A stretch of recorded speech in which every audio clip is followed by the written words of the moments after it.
Okay, so I wanted to do a video this morning and share my appreciation for my brethren. We're to compliment one another. That word compliment is awesome as far as association in the body of Christ and our connectivity in spirit. Jason, Christ Saved Everyone, his YouTube channel. I'm going to feature it today on this video because he does a great job.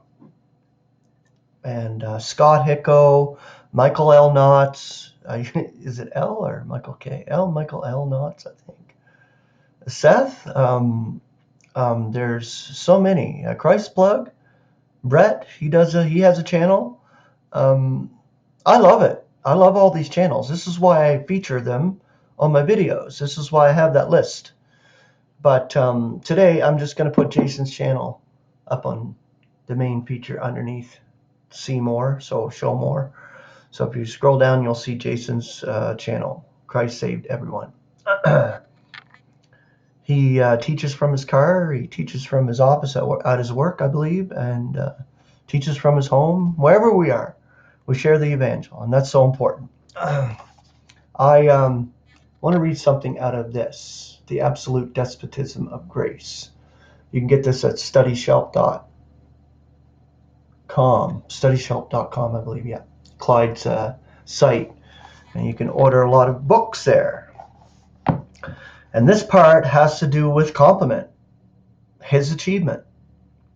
When God conceived his purpose, he planned for its ultimate aim, the reconciliation of all to himself, to be accomplished through Christ and the ecclesia, which is his body, the complement by which he is completing the all in all. Ephesians 1:23 and Ephesians 3:21. To make sure that this complement should be perfect for the role designed for it, he determined that its growth and development should be entirely of his achievement. He did not conceive the end without ensuring the means. In 1 Timothy 1:14, Paul says, "The grace of our Lord overwhelms with faith and love in Christ Jesus." In the scriptures, this is the only usage of the Greek word, here translated overwhelm. The only place. This shows the absolute superiority of grace over all opposing forces. I once stood in a little boat at the very foot of the Niagara Falls. The Canadian part of the falls is in the form of a horseshoe. Its brim is about 2,500 feet round and its height over 150 feet. Had the boat been able to venture any nearer, it would surely have been overwhelmed by the immense volume and force of the water descended upon it from three sides. We backed off in awe at the majesty of the scene, but with an enhanced understanding of the meaning of the word overwhelm. So if you've ever seen the Niagara Falls up close, if you've ever visited Ontario, Northern Ontario, you'd see the Niagara Falls. It's both sides, United States and Canada. So there's a compliment right there. We compliment with the Niagara Falls to the United States. I believe Buffalo, or it's New York area where that Niagara Falls goes over to. So anybody in the States can see it on their side, and we can see it on the Canadian side. So there's an association. The word associate is awesome. Associate and complementary.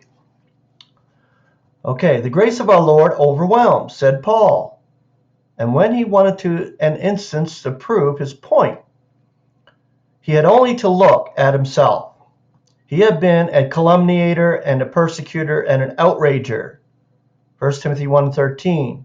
He had locked up many saints in jails and had voted to have them put to death.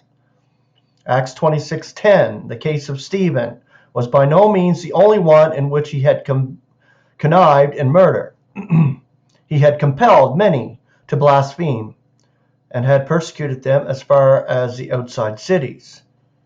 He had ravaged the ecclesia of God, Galatians 1:13. Yet in spite of all this, he could say, the grace of our Lord overwhelms with faith and love in Christ Jesus. Faithful is the saying and worthy of all welcome that Christ Jesus came into the world to save sinners, foremost of whom am I. And that's our Apostle Paul, stating the fact that he was the foremost of sinners. But therefore was I shown mercy, that in me, the foremost, Jesus Christ should be displaying all his patience for a pattern of those who are about to be believing on him for life Aeonian. Let us all rejoice in the overwhelming power of God's grace, which in spite of all that is lacking in ourselves and all that is a hindrance to salvation will surely carry us through, confirming us until the consummation unimpeachable in the day of our Lord Jesus Christ.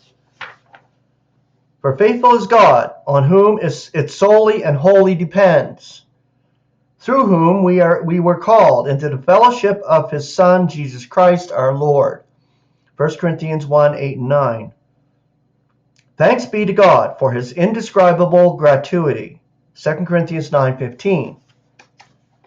One day God will be all in all. 1 Corinthians 15:28. Fully finished by Christ's body, the complement of the one completing the all in all. Ephesians 1:23.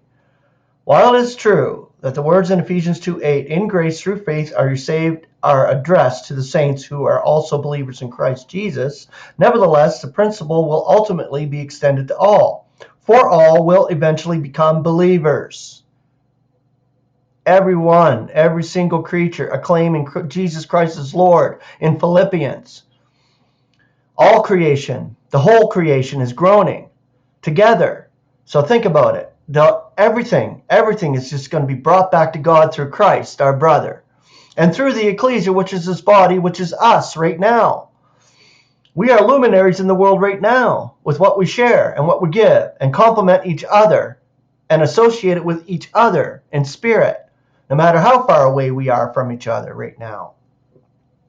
This is made clear in several passages, notably in Romans 5, where we read, I think I can do this, but not as the offense, thus also the grace. For if by the offense of the one the many died, much rather the grace of God and the gratuity of grace, righteousness, which is in the one man, Jesus Christ, to the many superabounds.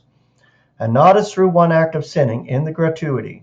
For indeed the judgment is out of one into condemnation, yet the grace is out of the many offenses into the just award. For if by the offense of one death reigns through the one, much rather those obtaining the superabundance of grace and the gratuity of righteousness shall be reigning in life through the one, Jesus Christ. Consequently then, as it was through one offense for all mankind for condemnation, thus also it is through the one just award for all mankind for life's justifying. For even as through the disobedience of the one man the many were constituted sinners, thus also through the obedience of the one the many shall be constituted just. And that was Romans chapter 5. Okay, and then again in 1 Corinthians 15:22. For even as in Adam all are dying, thus also in Christ shall all be vivified. Grace and peace.